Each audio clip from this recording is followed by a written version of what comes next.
Hello मेरे प्यारे विद्यार्थियों, मैं हूं प्रदीप चौधरी और आप सभी लोगों का हमारे यूट्यूब चैनल PWP पर स्वागत है। आज हम लोग साइंस में चैप्टर नंबर 10 की ओर चलेंगे और इस 10वें चैप्टर का नाम होगा मानव नेत्र तथा रंग बिरंगा संसार। किसी किसी किताब में पाठ का नाम कुछ अलग अलग भी दिया है, मानव नेत्र तथा रंग बिरंगा संसार जहाँ लिखा ही है, या फिर रंगों का इंद्रधनुष। किसी किसी पाठ में दिया है मानव नेत्र तथा रंगों का इंद्रधनुष। तो आप ये जान लीजिए पाठ आपका यही है और इसी के बारे में आज आपको लेक्चर पहला यहाँ पर बताया जाएगा। अब अभी तक जो भी हुआ है उसमें आपको बताया गया है प्रकाश का परावर्तन तथा अपवर्तन, और उसमें जितनी भी चीज़ें थी, चाहे वो छोटी छोटी परिभाषाएं हों, चाहे उसके सूत्र हों, डेरिवेशन तो इसमें है नहीं। हालांकि जो सूत्र हैं उस पर आधारित न्यूमेरिकल भी हमने बहुत अधिक मात्रा में कराया हुआ है, और यदि आप उसको एकदम बेहतर तरीके से पढ़ लेंगे तो उस चैप्टर में आपके लिए किसी भी प्रकार की समस्या जो है उत्पन्न नहीं होगी। इसीलिए ये ज़रूरी है उस चैप्टर को बहुत ही आराम से और बहुत ही ध्यान से पढ़ा जाए। अब हम लोग इस चैप्टर में जो है देखेंगे मानव नेत्र क्या है, मानव नेत्र के साथ साथ नेत्र के द्वारा वस्तुएं हम लोग किस प्रकार से देखते हैं, और इसी नेत्र में जो है कौन कौन से अंग पाए जाते हैं और किन अंगों को कैसे पहचाने, या फिर किस अंग की क्या परिभाषा होगी, किस अंग का क्या कार्य होता है, ये सब जो है आज ही के लेक्चर में जानेंगे। और साथ ही साथ में आपको अभी बताए हैं कि किसी वस्तु को हम लोग जब देखते हैं तो वह वस्तु हमको जब दिखाई देती है उसको देखने के लिए कौन कौन सा प्रोसेस या फिर कौन कौन सी प्रक्रिया अपनानी पड़ती है, तो कौन कौन सी प्रक्रिया अपने आप से हो जाती है कि हम किसी भी वस्तु की ओर ऐसे देखें तुरंत ही वस्तुएं हम लोगों को दिखाई देने लगती हैं। तो इसमें कई प्रोसेस हैं कि प्रकाश पहले कहीं पड़ेगा, फिर उसके बाद कहीं जाएगा, फिर उसके बाद आगे कहीं जाएगा। तो इन सभी चीज़ों को हम लोग यहाँ डिटेल से जानेंगे। हालांकि इस चैप्टर में जो भी है आपको दोष के बारे में बताया जाएगा, नेत्र दंड और शंकु क्या होते हैं, मानव नेत्र की समंजन क्षमता क्या होती है, जो है दोष नेत्र में किस प्रकार से उत्पन्न होते हैं, उसके पीछे कारण क्या है, उसका निवारण क्या है, और फिर उसके बाद में आप जानेंगे वायुमंडलीय अपवर्तन क्या है, और उसी में ही जानेंगे कि नेत्रदान नेत्रहीनों के लिए वरदान माना गया है।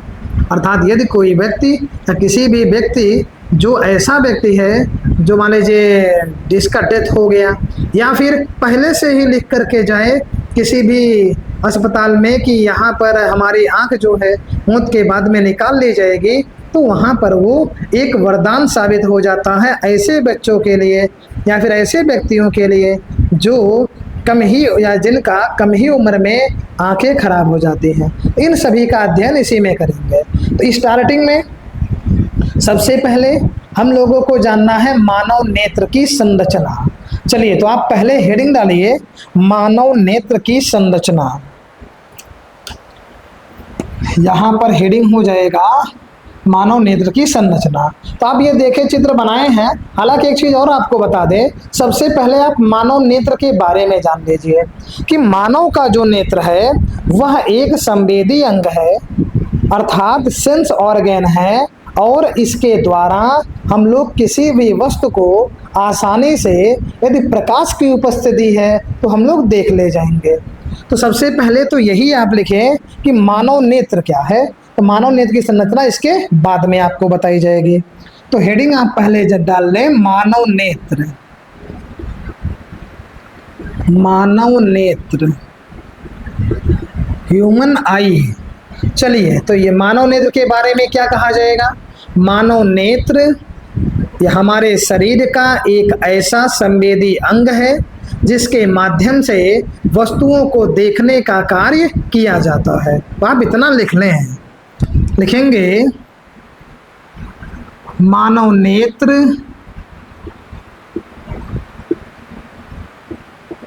हमारे शरीर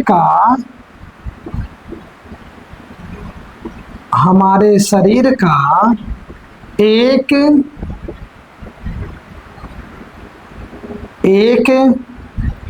विशेष संवेदी अंग है, विशेष संवेदी अंग है, जिसके माध्यम से या जिसके द्वारा वस्तुओं को देखा जाता है। चलिए, तो ये आपका एक सिंपल सा जानकारी हो गया मानव नेत्र के बारे में कि मानव नेत्र हमारे शरीर का संवेदी अंग है। संवेदी अंगों की संख्या 5 है। आँख, नाक, कान, जीभ, त्वचा, ये जो है 5 अंग हमारे शरीर के लिए संवेदी अंग का कार्य करते हैं, जिसमें मानव का नेत्र भी शामिल रहता है। और यह मानव का नेत्र एक नाजुक का मतलब होता है अति संवेदनशील है, अर्थात हल्का सा भी कहीं चोट लगा तो आंखें तुरंत ही खराब हो जाएंगी, या उससे जो है पानी का निकलना शुरू हो जाता है। ज़्यादा मात्रा में इलेक्ट्रोमैग्नेटिक वेव जैसे मोबाइल का हो गया देखना, या फिर आप देखें जैसे हद से ज़्यादा जब ऐसी प्रक्रियाएं होती हैं तो नेत्र पर भी समस्या आती है। तो कुछ चीज़ें लिमिट के अनुसार की जाए तो कोई दिक्कत नहीं है, लेकिन जब ओवर लिमिट हो जाता है किसी चीज़ का तो खराब हो जाती हैं। तो इसीलिए आपको बता दिया गया कि मानव का नेत्र जो है यह एक संवेदी अंग है और इसके द्वारा वस्तुओं को देखने का कार्य किया जाता है। अब इसके बाद में आप हेडिंग डालें मानव नेत्र की संरचना। मानव नेत्र की संरचना। चलिए, मानव नेत्र की संरचना, स्ट्रक्चर ऑफ ह्यूमन आई। हालांकि हमने समय को बचाने के लिए फिगर जो है पहले से ही बना करके रखा है। यहाँ पर आप देखेंगे मानव नेत्र जो ये है इसका पूरा ये चित्र बन गया है। बस इसको हमने पहले से इसीलिए बनाया है जिससे समय की बचत हो। जो समय यहाँ बनाने में जाएगा वो समय आपको समझाने में देना चाहते हैं, इसीलिए हमने फिगर को पहले बना दिया है। तो आप भी इसे अपने कॉपी में अच्छे तरीके से बनाएंगे। अब इसमें मानव नेत्र की संरचना में आप ये देख रहे हैं अनेकों नाम लिखे गए हैं, और एक एक नाम जो भी यहाँ पर लिखे गए हैं इन सभी को एकदम डिटेल में हम लोग जानते चलेंगे कि कौन सा अंग या किस अंग की क्या परिभाषा है और इसके द्वारा कार्य क्या किया जाता है, ये कहाँ पर स्थित होता है। तो इन सभी के बारे में एक एक से हम लोग जानते चलेंगे। यहाँ मानव नेत्र की संरचना में लिखेंगे इसके निम्नलिखित भाग होते हैं। इसके निम्नलिखित भाग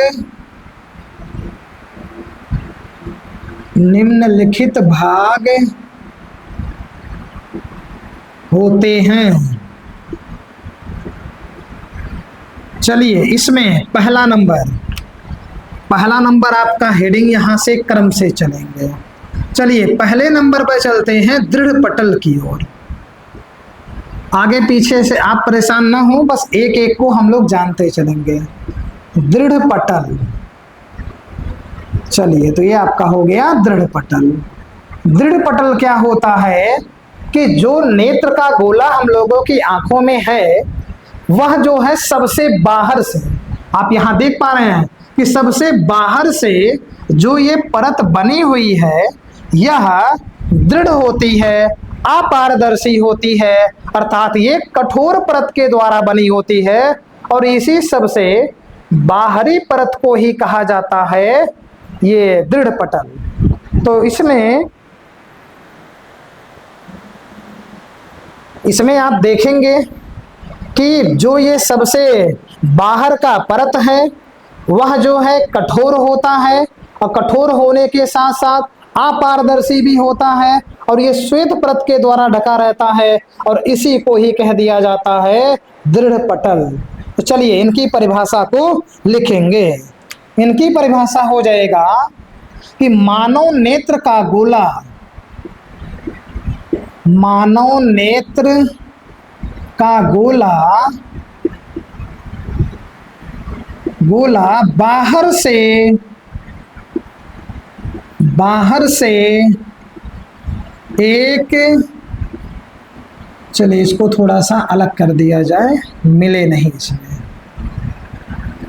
चलिए बाहर से एक दृढ़, दृढ़ मतलब होता है कठोर, कॉमा अपारदर्शी, अपारदर्शी श्वेत परत से, श्वेत परत से ढका, ढका होता है, जिसे दृढ़ पटल कहते हैं, दृढ़ पटल कहते हैं। चलिए तो ये आपका पहली परिभाषा हो गई। इसके बाद में आप देखेंगे दृढ़ पटल आपको बताया गया, इसके बाद आप जान लीजिए कॉर्निया। ये क्रम इसलिए बना रहे हैं जिससे एक एक के बाद में एक परिभाषा जानेंगे, अगली परिभाषा आपके लिए आसान हो जाएगी। इसलिए ऐसे एक क्रम से ये नहीं, हम आपके आसानी से समझने के लिए इसको इस प्रकार से लिखते चलेंगे। तो पहले आपको हमने बता दिया है दृढ़ पटल, कि जो मानव नेत्र का गोला होगा, सबसे बाहर से एक दृढ़ अर्थात कठोर, अपारदर्शी और श्वेत परत के द्वारा ढका रहता है या घिरा होता है, और इसी सबसे बाहरी परत को ही कह दिया जाएगा दृढ़ पटल है। अब इसके बाद में आपको कॉर्निया जानना है। अब आप चित्र में देखेंगे तो कॉर्निया यहाँ है, ये आपका नेत्र का गोला है और ये सामने का भाग है। तो नेत्र का जो गोला है सामने की ओर जो है उभरा हुआ रहता है, और इसी उभरे हुए भाग को ही कॉर्निया कहा जाता है। और जब प्रकाश या फिर जब आप किसी वस्तु को देखते हैं तो इसी से हो करके प्रकाश हमारे नेत्र में प्रवेश करता है। आप क्या कहेंगे कि नेत्र का जो गोला होता है, ये आपका पूरा नेत्र का गोला है, सामने की ओर इसका उभरा हुआ भाग पाया जाता है और उसी उभरे हुए भाग को कॉर्निया कहा जाता है। और कॉर्निया के पास में या कॉर्निया की एक विशेषता यह है कि इसी से हो करके ही जो प्रकाश है वह नेत्र में प्रवेश कर जाता है। तो इसकी परिभाषा यहाँ बनाएंगे कि नेत्र के गोले के,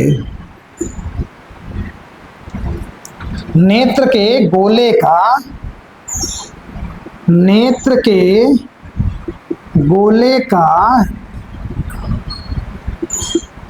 या नेत्र के गोले के सामने का भाग, गोले के सामने का भाग उभरा हुआ होता है, उभरा हुआ होता है, उभरा हुआ होता है, जिसे कॉर्निया कहते हैं, जिसे कॉर्निया कहते हैं। चलिए नेत्र के गोल है गोले, गोले के, नेत्र के गोले के सामने का भाग उभरा हुआ होता है जिसे कॉर्निया कहते हैं। इसी से होकर नेत्र में, इसी से होकर प्रकाश, इसी से होकर प्रकाश नेत्र में प्रवेश करता है, नेत्र में प्रवेश करता है। चलिए तो ये आपका 2 हो गया। अब इसके बाद में दृढ़ पटल हो गया, कॉर्निया हो गया। इसके बाद आप जान लीजिए आइरिस, क्योंकि कॉर्निया के देखिए ठीक पीछे ये जो लाल कलर से हमने रंगा है, यहाँ पर आपको आइरिस दिखेगा। तो यहाँ पर लिखेंगे हेडिंग 3 नंबर आइरिस। आइरिस।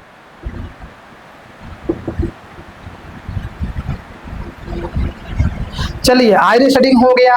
अब आप ये देख पा रहे हैं चित्र में कि ये कॉर्निया है क्या। इसको दोबारा आपको बता दें कि नेत्र का जो ये पूरा गोला होता है, इसके सामने का जो भाग होता है वह उभरा हुआ पाया जाता है और इसी उभरे हुए भाग को ही कॉर्निया कह दिया जाता है।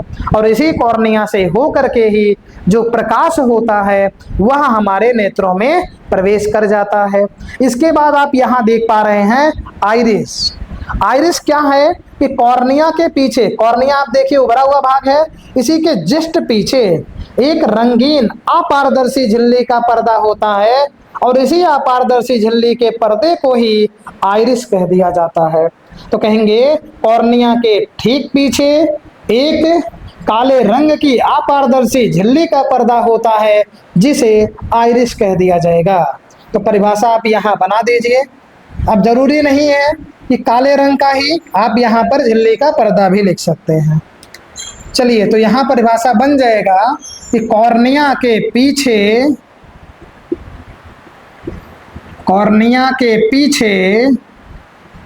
एक रंगीन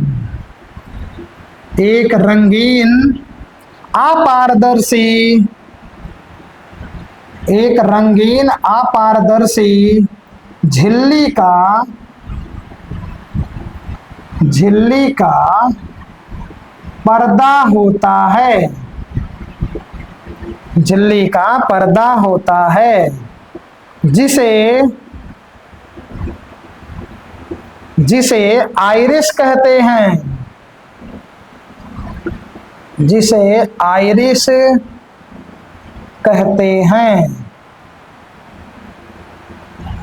चलिए आइरिस कहते हैं, ये आपका हो गया। इसके बाद में आपका दृढ़पटल, कॉर्निया, आइरिस। इसके बाद में आप जान लीजिए पुतली अथवा नेत्र तारा। वहां हमने नेत्र तारा ही लिखा है, हालांकि इसका एक नाम और होता है पुतली। यहाँ हेडिंग आप डाल लीजिए पुतली अथवा नेत्र तारा। पुतली अथवा नेत्र तारा। चलिए ये आपका हेडिंग हो गया। तो आपको यहाँ पर 3 बता दिया गया, 3 टॉपिक। दृढ़पटल, मानव नेत्र का जो गोला है बाहर से जो जिस दृढ़पटल से ढका होता है वह अपारदर्शी होता है और उसे ही कह दिया जाएगा दृढ़पटल। इसके बाद कॉर्निया है कि नेत्र का जो गोले का भाग है सामने की ओर उभरा हुआ होता है और उसी उभरे हुए भाग को कॉर्निया कहा जाता है। नेत्र में प्रकाश इसी से होकर के प्रवेश करता है। आइरिस के बारे में आपको बताएं कि जो यहाँ पर चित्र में आप देख रहे हैं कि कॉर्निया के ठीक पीछे एक रंगीन अपारदर्शी झिल्ली का पर्दा है और इसी को ही आइरिस कह दिया जाएगा। पुतली अथवा नेत्र तारा आप यहाँ पे देख पा रहे हैं कि जो ये आइरिस का पर्दा यहाँ बीच में पाया जाता है, इसी आइरिस पर्दे के बीच में यहाँ पर देखिए हमने तीर का निशान यहाँ पर लगाया है कि जो आइरिस का पर्दा यहाँ पर है उसी के बीच में एक छोटा सा छिद्र पाया जाता है जिसे पुतली अथवा नेत्र तारा कहा जाता है। इसकी विशेषता ये होती है कि कम प्रकाश में अपने आप बड़ी हो जाती है और अधिक प्रकाश में अपने आप छोटी हो जाती है। जैसे अभी आपकी आंखों पर 2-3 हैलोजन को जला दिया जाए, 4 हैलोजन, या फिर आपसे कहा जाए सूर्य के प्रकाश को आप देखिए तो उसकी मात्रा बहुत अधिक होती है। इसीलिए ये जो पुतली अथवा नेत्र तारा है ये क्या होगा, सिकुड़ जाता है, छोटा हो जाता है। लेकिन जिस कमरे में लाइट कम होती है वहां पर ये आपका जो है नेत्र तारा या पुतली ये अपने आप से बड़ा हो जाता है। तो आप ये परिभाषा जान पाए कि जो ये आइरिस पर्दा यहाँ बीच में ऐसे पाया गया है, इसी आइरिस पर्दे के ठीक बीच में एक जो है छिद्र पाया जाता है, उसी छिद्र को पुतली अथवा नेत्र तारा कहते हैं। इसकी विशेषता ये होती है कि ये अधिक प्रकाश में अपने आप छोटी और कम प्रकाश में अपने आप बड़ी हो जाती है। चलिए यही जो बताए हैं इसी को आप परिभाषा के रूप में इसमें आप लिख लीजिए। तो यहाँ पर परिभाषा लिखेंगे, आइरिस पर्दे के बीच में, आइरिस पर्दे के बीच में एक छिद्र पाया जाता है, एक छिद्र पाया जाता है जिसे जिसे पुतली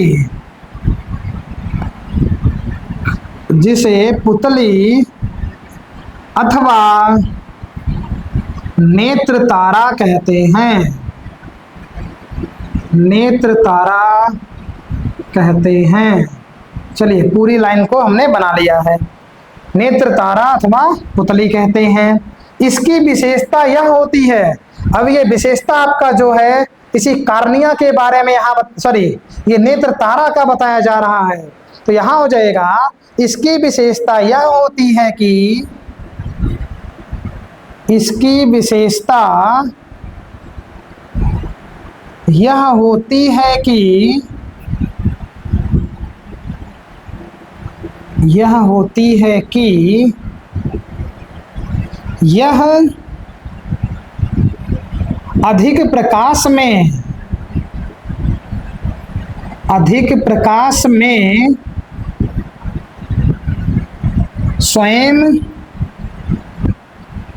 स्वयं छोटी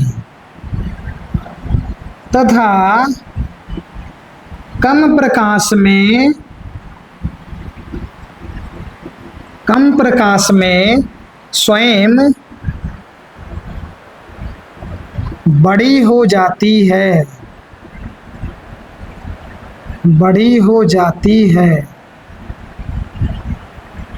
चलिए तो ये आपका विशेषता रहा पुतली अथवा नेत्र तारा का।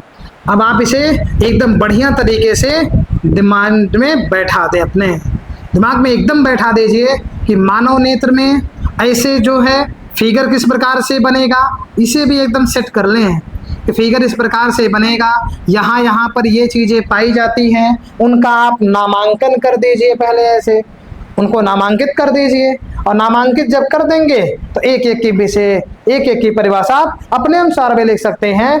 जरूरी नहीं कि हमने पहले पर दृढ़ पटल लिखा है, आप पहले पर आइरिस को लिख सकते हैं। बस लिखना सभी को है, बस इतना आप जानिए, सभी के बारे में आपको जानकारी रखनी है, बस इतना आप जान लें। तो हमने एक क्रम से चलाया है दृढ़ पटल कॉर्निया, और इसीलिए कि एक परिभाषा को जानेंगे इसी से अगला जानेंगे, और अगला जब जानेंगे इसी के बाद में अगला जानेंगे, और कहीं भी इधर उधर कर देंगे तो आपको हर चीजें रटनी ना पड़ जाए, इसीलिए हमने उस चीज को नहीं किया, एक जो है दूसरे पर डिपेंड होकर के चला रहे हैं। तो दृढ़ पटल मानव नेत्र का सबसे बाहर का जो भाग है वह जो है कठोर अपारदर्शी होता है, उसी को दृढ़ पटल कहा जाएगा। दूसरा नंबर आपको बताए कॉर्निया, नेत्र के सामने का जो गोला होता है वह उभरा हुआ होता है, इसे कॉर्निया कहते हैं, और यह जो है या यहीं से ही जो प्रकाश होता है वो मानव के नेत्र में प्रवेश कर जाता है। आइरिस आपको बताए, आइरिस जो है कॉर्निया के पीछे एक रंगीन अपारदर्शी झिल्ली का पर्दा पाया जाता है, और उसी को ही कह दिया जाता है, यहाँ पर जैसे वो लाल कलर से किया गया उसे कहा जाएगा आइरिस। और आइरिस पर्दे के बीच में एक बिंदु पाया जाता है, और उस बिंदु को हम लोग कहते हैं नेत्र तारा अथवा पुतली। इसकी विशेषता ये होती है कि अधिक प्रकाश में ये अपने आप से छोटी हो जाएगी, और कम प्रकाश जब इनको मिलेगा तो ये अपने आप से बड़ी हो जाएंगे। तो अब आप इसका पहले स्क्रीनशॉट ले लीजिए, इसके बाद में हम लोग अगले हेडिंग की ओर चलेंगे। चलिए इसका आप स्क्रीनशॉट ले चुके होंगे, एकदम बढ़िया तरीके से लीजिएगा। फिगर भी आप बनाएंगे, हालांकि व्याख्या भी और भी करनी है, कोई बिंदु भी बाकी हैं, इसीलिए चित्र को ऐसे रहने देंगे। जो आपका कॉन्सेप्ट यहाँ परिभाषाएं लिखा रहे हैं उनको मिटा लेंगे। चलिए तो आपका स्क्रीनशॉट हो ही गया होगा पहले। अब आप इसको इरेज कर लें, जब तक इसको इरेज हम कर लें तब तक आप रिवाइज कर लें और देख लें कि कौन सी परिभाषा आपको जो है एकदम बेहतर तरीके से आ गई है। चलिए 4 हो गया है पॉइंट, अब 5वें नंबर की ओर चलेंगे। तब तक आप अच्छे तरीके से रिवाइज कर लें, ज़्यादा समय नहीं लगेगा क्योंकि अभी आपका साथी में क्लास चल भी रहा है। अच्छे तरीके से आप दोहरा लीजिए।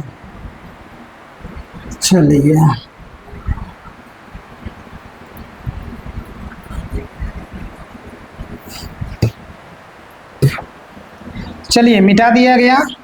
अब इसके बाद में आप हेडिंग डालें 5वां नंबर ये आपका हो जाएगा नेत्र लेंस। नेत्र लेंस। चलिए, नेत्र लेंस क्या होता है? नेत्र लेंस के लिए आप देखेंगे जो ये आइरिस का पर्दा है, इसी के पीछे यहाँ पर नेत्र लेंस पाया गया है। नेत्र लेंस में पिछले भाग की, ये पीछे का भाग है, ये आगे का भाग है। ये आगे है, ये पीछे है। तो जो पीछे के भाग का वक्रता त्रिज्या होता है वह छोटा, और जो आगे के भाग का यहाँ का वक्रता त्रिज्या होता है वह बड़ा हो जाता है। तो और ये भी आप जान लीजिए, ये कई परतों से मिल करके नेत्र लेंस बना होता है, और इसका जो अपवर्तनांक पाया जाता है वह 1.44। चलिए एक बार दोबारा आप ध्यान दीजिएगा। जो ये आइरिस का पर्दा है, आइरिस की पर्दे के पीछे एक नेत्र लेंस पाया जाता है।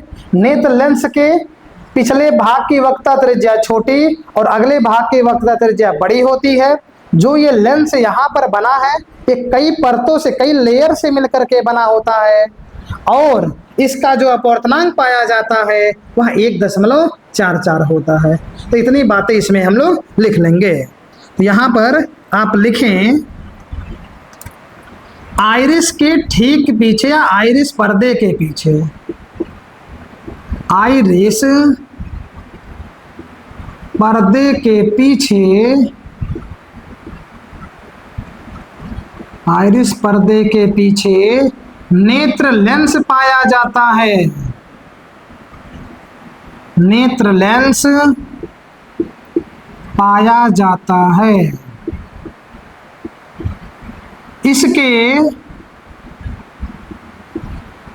पिछले भाग की, इसके पिछले भाग की वक्रता त्रिज्या, वक्रता त्रिज्या छोटी तथा अगले भाग की, अगले भाग की बड़ी होती है। अगले भाग की बड़ी होती है। यह कई परतों से मिलकर बना होता है। यह कई परतों से मिलकर बना होता है।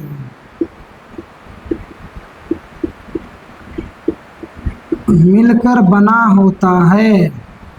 इसका माध्य अपवर्तनांक, इसका माध्य अपवर्तनांक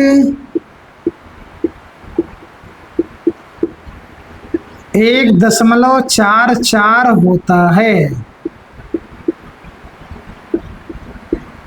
चलिए ये आपका हो गया किसके बारे में, तो आप यहां देख लेंगे नेत्र लेंस के बारे में बताया गया। अब इसके बाद जो नेत्र लेंस है ये किनके बीच में टिका होगा? मांसपेशियों के बीच में। तो हेडिंग आप डालिएगा मांसपेशियां, आपका 6 नंबर हो जाएगा। मांसपेशियां।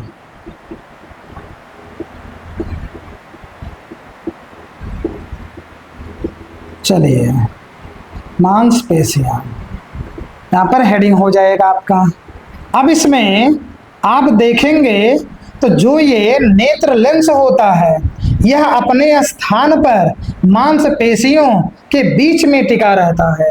अर्थात जो लेंस है इसको रोकने के लिए वहां पर मांसपेशियां पाई जाती हैं, वह अपने स्थान पर मांसपेशियों के बीच या मांसपेशियों की सहायता से ही रुका रहता है, नहीं तो कहीं बाहर ही ना निकल जाए या फिर कहीं अगल बगल में ना इधर उधर होने लगे। वस्तु को देखेंगे इधर तो दिखाई पड़ेगा उधर, ये समस्या भी हो जाती है। इसीलिए नेत्र लेंस अपने स्थान पर मांसपेशियों के बीच में टिका रहता है और इसके पास में अपनी फोकस दूरी को बदलने की क्षमता पाई जाती है। अर्थात फोकस दूरी को कम भी कर सकता है और फोकस दूरी को बढ़ा भी सकता है। तो यहां लिखेंगे, चलिए परिभाषा इसकी बनाएंगे। नेत्र लेंस,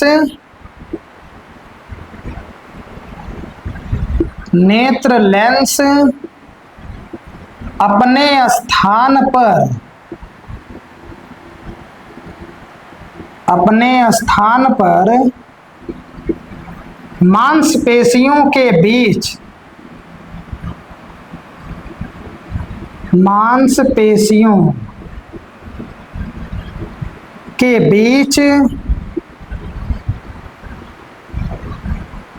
के बीच टिका रहता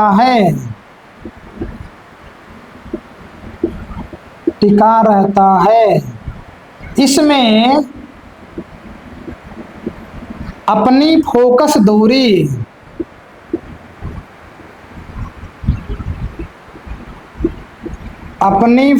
दूरी को बदलने की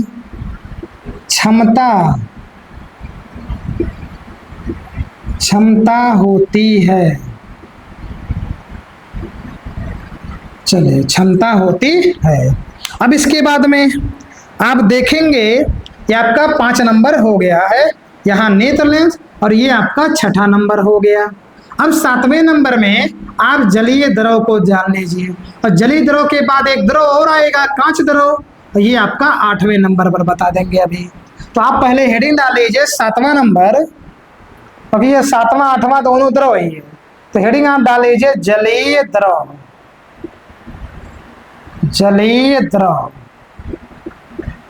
चलिए, अब आप चित्र में देखिए जलीय द्रव कहाँ पाया गया है। तो आप ये देखेंगे कि ये आपका जो जलीय द्रव यहाँ बीच में ये ब्लैक वाला जो हमने कलर किया है, ये आपका कॉर्निया और नेत्र लेंस के बीच में पाया गया है। आप देखेंगे ध्यान से, ये जो हमने नीला वाला कलर किया है, ये आपका कॉर्निया का भाग है, यहाँ पर नेत्र लेंस है, और इसी के बीच में यहाँ ब्लैक कलर से हमने पेंट कर दिया है, ब्लैक कलर से हमने इंक के द्वारा किया है, और यही भाग ही आपका जलीय द्रव को प्रदर्शित कर रहा है। तो परिभाषा क्या बनेगा या इसकी पहचान क्या होगी कि कॉर्निया और नेत्र लेंस के बीच में एक जो है जलीय द्रव नमकीन के रूप में पाया जाता है, अर्थात उसका जो स्वाद होता है वह नमकीन होता है, नमकीन पारदर्शी द्रव पाया जाता है, इसी को जलीय द्रव के नाम से जाना जाता है, और इसका जो अपवर्तनांक होता है वह 1.336 होता है। फिर एक बार आप चित्र में देखेंगे, कॉर्निया है, यहाँ पर नेत्र लेंस है, इन्हीं दोनों के बीच में जो पाया गया है वही आपका जो है कहलाएगा जलीय द्रव। इसलिए परिभाषा भी यहीं से बनाएंगे, कॉर्निया तथा नेत्र लेंस के बीच में एक नमकीन पारदर्शी द्रव पाया जाता है जिसे जलीय द्रव कहते हैं, और इसका जो अपवर्तनांक होता है वह 1.336 होता है। चलिए, तो परिभाषा को यहीं पर बना लेंगे, यहीं से कॉर्निया तथा नेत्र लेंस, कॉर्निया तथा नेत्र लेंस, कॉर्निया तथा नेत्र लेंस के बीच में, कॉर्निया तथा नेत्र लेंस के बीच में, बीच में ठीक है, बीच में एक नमकीन पारदर्शी द्रव पाया जाता है, द्रव पाया जाता है, जिसे जलीय द्रव कहते हैं, जिसे जलीय द्रव कहते हैं। इसका अपवर्तनांक, इसका अपवर्तनांक 1.336 होता है, इसका अपवर्तनांक 1.336 होता है। अब इसके बाद में 8वें नंबर की ओर आप चलिए। तो 8वें नंबर में हमने यहाँ बताया कि कांच द्रव के बारे में बताएंगे, तो इसलिए बताए कि दोनों द्रव का एक साथ में हो जाएगा। अब आप ध्यान से देखिए, ये जो आपका कांच द्रव है ये कहाँ पर पाया गया? तो आप ये कहेंगे नेत्र लेंस यहाँ पर है, तो नेत्र लेंस के इधर वाला जो हिस्सा है तो पीछे का भाग कहलाएगा। तो नेत्र लेंस के पीछे एक अन्य प्रकार का जो है अपारदर्शी द्रव पाया जाता है, और ये ये जो द्रव पाया गया है इसे हम लोग कांच द्रव या कांचाभ द्रव के नाम से जानते हैं। और इसी के साथ में आप ये भी जान लीजिए इसका भी जो अपवर्तनांक होता है वह जलीय द्रव के अपवर्तनांक के बराबर होता है, अर्थात 1.336 ही होता है। तो यहाँ पर लिखेंगे नेत्र लेंस के ठीक पीछे या नेत्र लेंस के पीछे एक अन्य प्रकार का जो है अपारदर्शी द्रव पाया जाता है जिसे कांच द्रव या कांचाभ द्रव कहते हैं। इसका अपवर्तनांक जो है 1.336 होता है। तो यहां पर इसकी भी परिभाषा को लिख लिया जाए। चलिए, किसके पीछे पाया गया? नेत्र लेंस के पीछे। तो पहले हेडिंग आप डाल लीजिए कांच द्रव, कांच द्रव, या फिर आप ये भी नाम जान लीजिए कांचाभ द्रव भी कहा जाता है, कांचाभ द्रव। चलिए, ऑब्लिक कर दिया गया है, दोनों में से कोई भी नाम आप हेडिंग में डाल सकते हैं। चलिए, तो इसकी परिभाषा बनेगी नेत्र लेंस के पीछे, यहां बनाएंगे नेत्र लेंस के पीछे एक अन्य पारदर्शी द्रव, अपारदर्शी है, सॉरी, अपारदर्शी द्रव पाया जाता है, द्रव पाया जाता है जिसे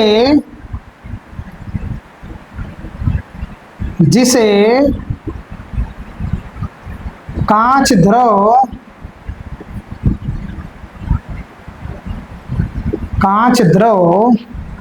कहते हैं, द्रव कहते हैं। इसका भी अपवर्तनांक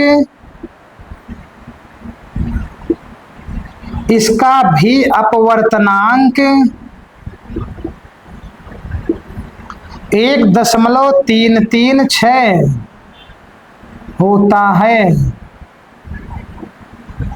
1.336 होता है।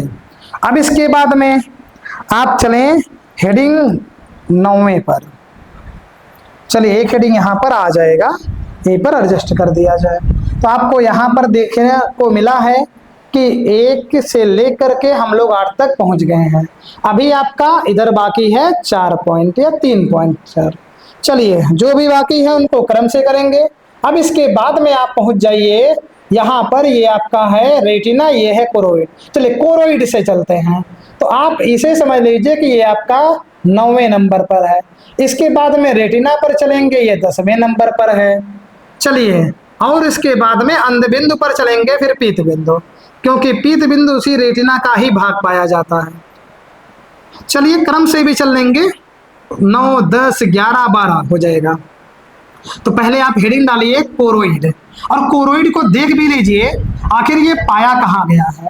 आप देखेंगे सबसे बाहर तो ये आपका दृढ़ पटल है, इसी के नीचे काले रंग की एक पट्टी होती है, अर्थात यही दृढ़ पटल जहां है उसके ठीक नीचे काले रंग की पट्टी है। और जो काले रंग की ये पट्टी हमने बनाया है वही काले रंग की पट्टी ही कोरोइड कहलाता है। और इसका काम क्या है कि यह जो है प्रकाश को शोषित करता है, प्रकाश को अवशोषित कर लेगा और आंतरिक परावर्तन को रोक देता है। चलिए, 1 मिनट लाइट को सेट कर दें।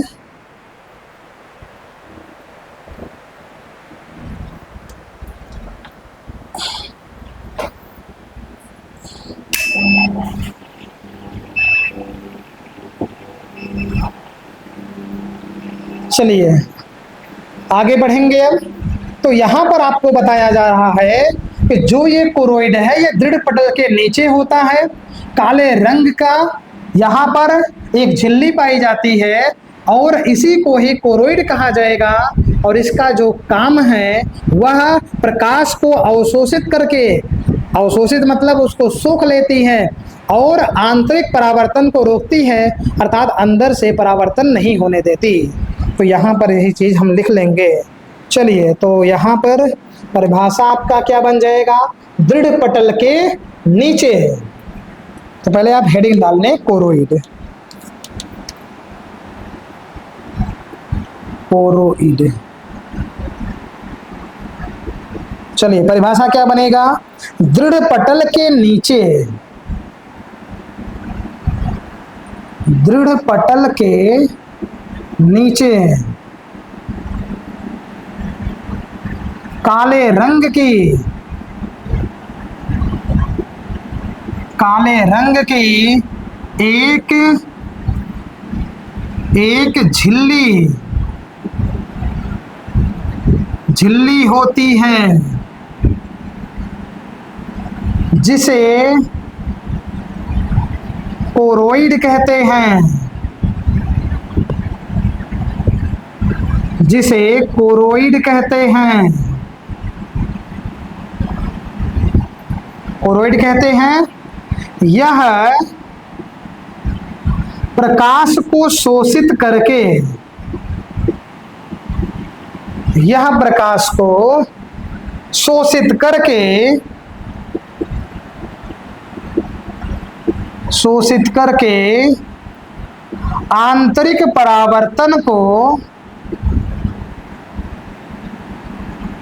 आंतरिक परावर्तन को रोकती है, आंतरिक परावर्तन को रोकती है। चलिए, तो ये आपका 9 नंबर बता दिया गया। अब इसके बाद में 2-3 टॉपिक और बचे हैं, तो पहले आप इसका स्क्रीनशॉट ले लीजिए। इसके बाद में 3 टॉपिक और हैं, अगली स्लाइड पर पूरा आपका आ जाएगा, तो इसका आप स्क्रीनशॉट ले लीजिए पहले अच्छे से।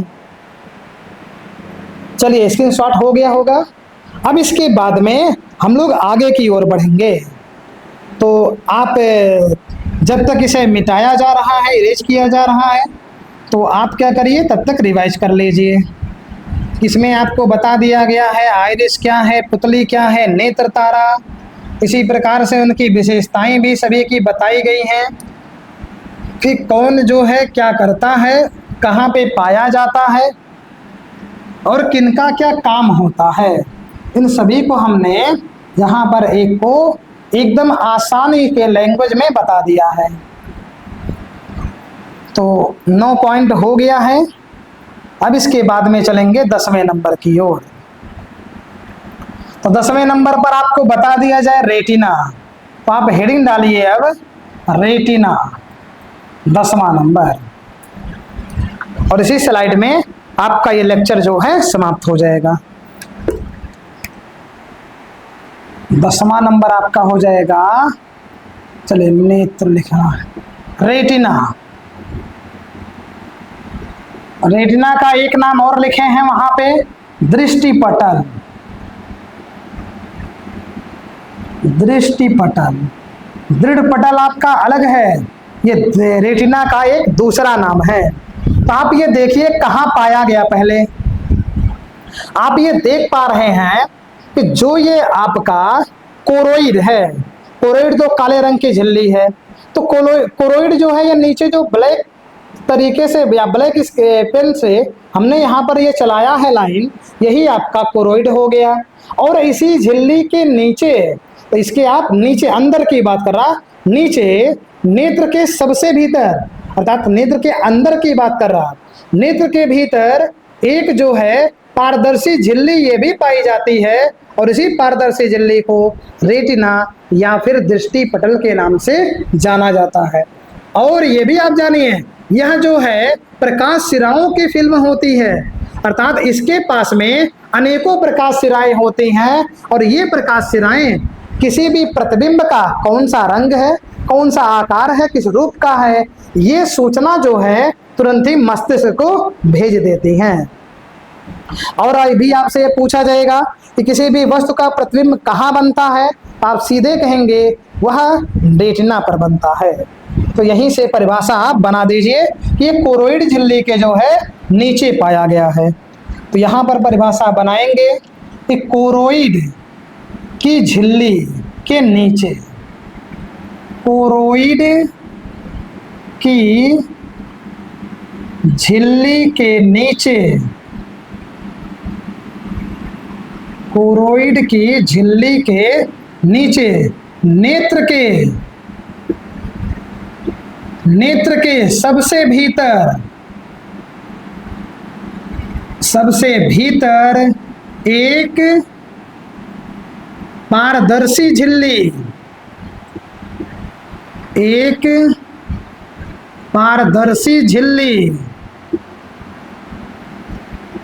चलिए पारदर्शी झिल्ली होती है, जिसे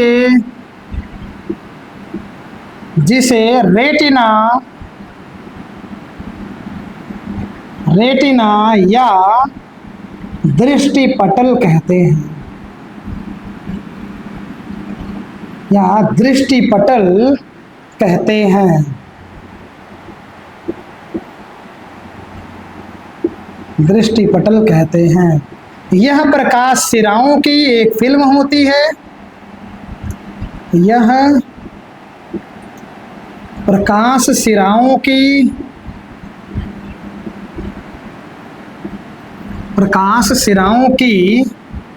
एक फिल्म होती है,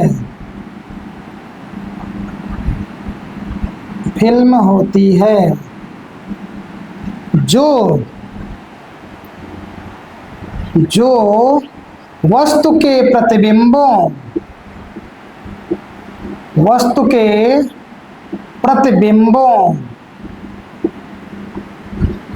के आकार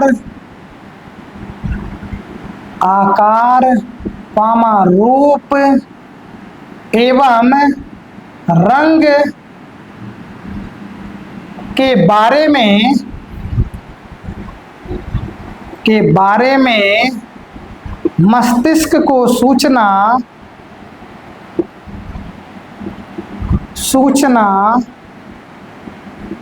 देती हैं। चलिए, तो ये आपका हो गया। अब इसके बाद में यहाँ पर आपको 10 नंबर तक बता दिया गया।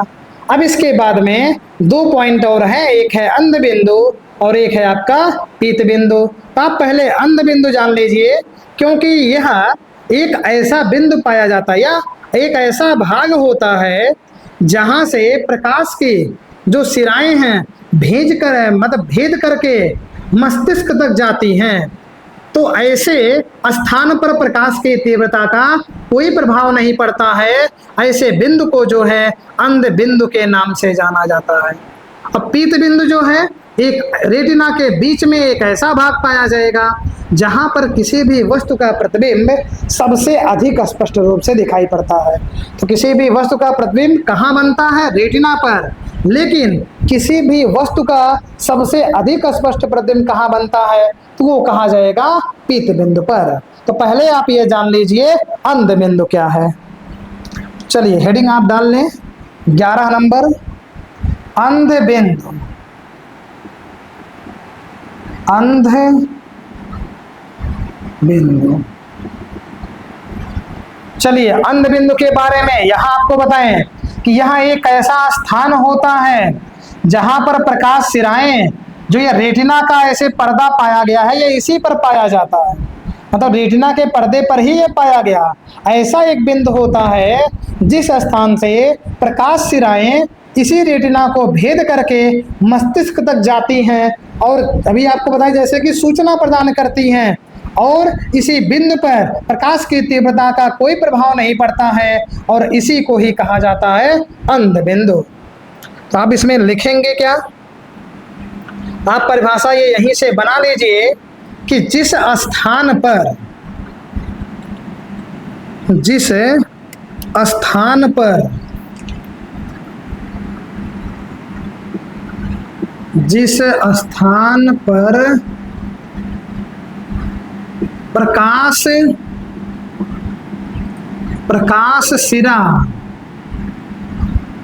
प्रकाश सिरा रेटिना को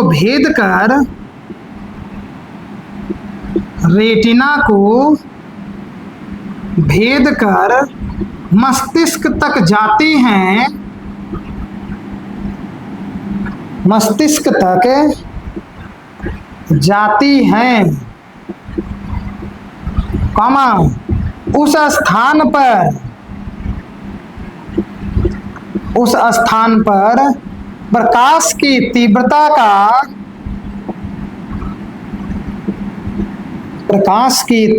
का कोई प्रभाव नहीं पड़ता है, कोई प्रभाव नहीं पड़ता है। उसे अंध बिंदु कहते हैं, उसे अंध बिंदु कहते हैं। चलिए, अंध बिंदु आपको बता दिया गया। एक अंतिम है, आप हेडिंग डाल लें पीत बिंदु।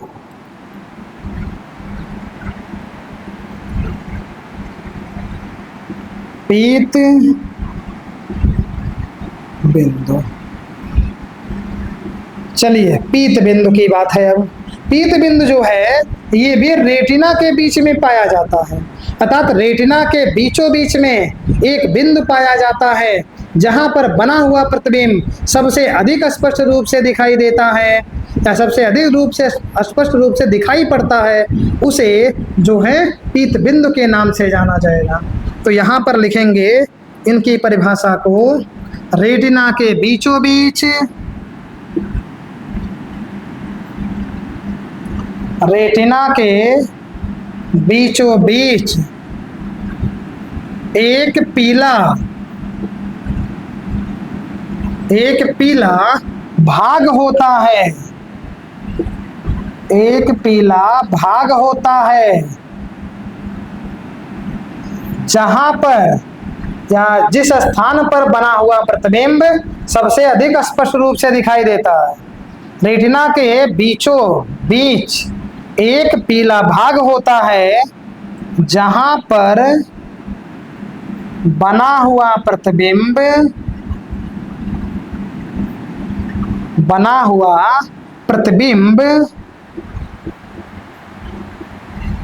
सबसे स्पष्ट रूप से दिखाई देता है और दिखाई पड़ता है, उसे पीत बिंदु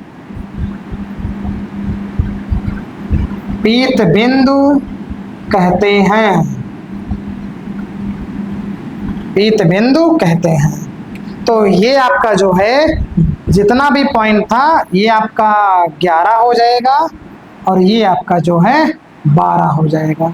तो 12 पॉइंट यहाँ प्रकाश सिराएं, मतलब जो प्रकाश आती है हम लोगों के नेत्र में वही आपकी प्रकाश सिरा है। तो अब यहाँ पर आप ये देख पा रहे हैं कि यहाँ पर आपको जो है 12 टॉपिक बता दिया गया है। अब एक टॉपिक और आपको बता दें कि जो ये नेत्र के द्वारा वस्तुएं दिखाई देती हैं वो किस प्रकार से, अर्थात नेत्र पर या नेत्र के द्वारा प्रतिबिंब किस प्रकार से बनता है। तो इस प्रोसेस को आप यही चित्र से समझ पाएंगे कि मान लीजिए किसी वस्तु को आप देखना चाहते हैं तो आप हेडिंग पहले डाल लें नेत्र से देखना। यह निष्कर्ष केवल है, एक कॉन्सेप्ट है कि नेत्र से कोई भी वस्तु कैसे दिखाई पड़ेगी।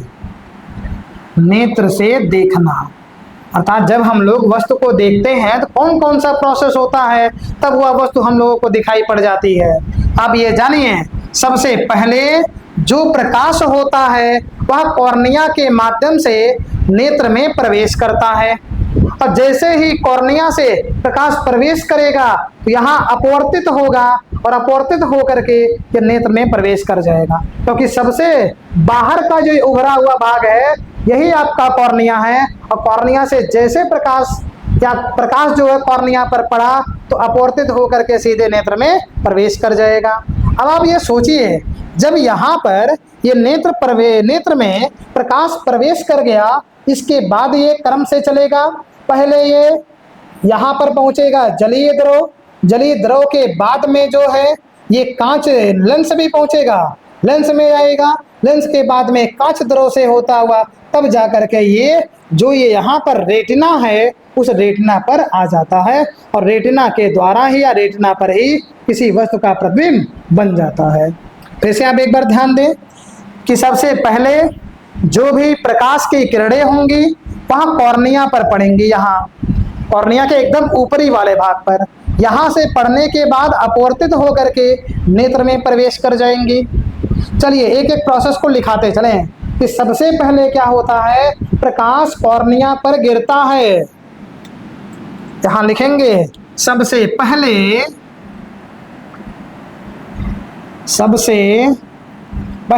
प्रकाश कॉर्निया पर गिरता है, कॉर्निया पर गिरता है। चलिए अब यहाँ जब कॉर्निया के सबसे ऊपरी या बाहरी भाग पर ये गिरेगा तो यहाँ अपवर्तन की घटना होगी, तो वहां अपवर्तित हो करके नेत्र में प्रवेश करता है, गिरता है, फिर अपवर्तित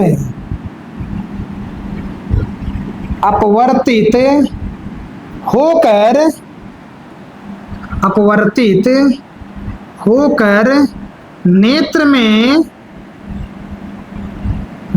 में प्रवेश करता है। इसके बाद चलिए इसके बाद में क्या होगा, अब आप देखिए ध्यान से, कॉर्निया से प्रकाश पहले प्रवेश करेगा, यहाँ अपवर्तन की घटना होगी, अपवर्तन की घटना के बाद में ये जो प्रकाश है मानव के नेत्र में प्रवेश कर जाएगा। प्रवेश करते ही पहले इनको मिलेगा जलीय द्रव, जलीय द्रव को पार करेंगे, फिर नेत्र लेंस, नेत्र लेंस से होता हुआ फिर कांच द्रव, और कांच द्रव से होता हुआ अंतिम में ये जा करके रेटिना पर पड़ता है, इसके रेटिना पर पहुंचता है, और इसी रेटिना पर जहां पर जो प्रतिबिंब बनता है, और यहाँ रेटिना पर जो बनेगा प्रतिबिंब वह उल्टे आकार का। तो यहाँ कहेंगे हम इसके बाद क्रमशः, इसके बाद में क्रमशः जलीय द्रव, नेत्र लेंस और फिर कांच द्रव में से होती हुई, यहीं से सेंटेंस बना रहे हैं इसलिए आप ध्यान से समझिएगा। इसके बाद जलीय द्रव कामा नेत्र लेंस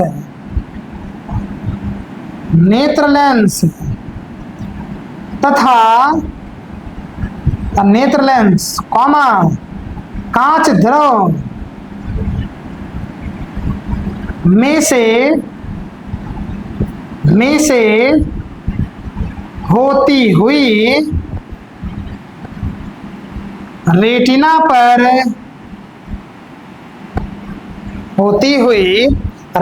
पर पहुंचता है, रेटिना पर पहुंचती है, रेटिना पर पहुंचती है, जहां पर वस्तु का उल्टा प्रतिबिंब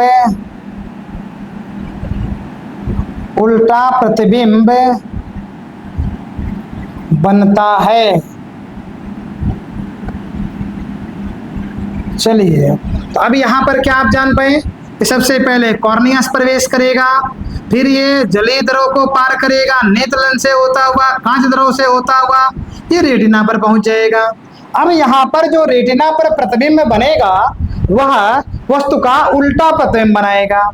अब यहाँ पर प्रकाश सिराएं भी तो पाई गई हैं। अब प्रकाश सिराएं क्या करेंगी, मस्तिष्क तक सूचना भेजती हैं। यहाँ लिख लेंगे प्रकाश सिराएं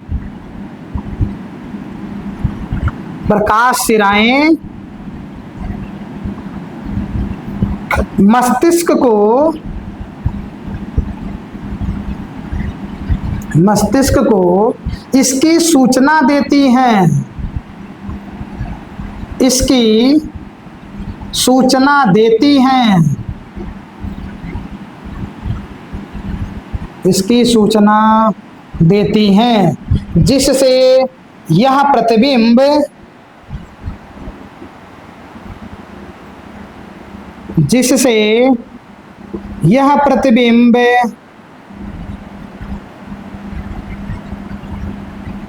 अनुभव के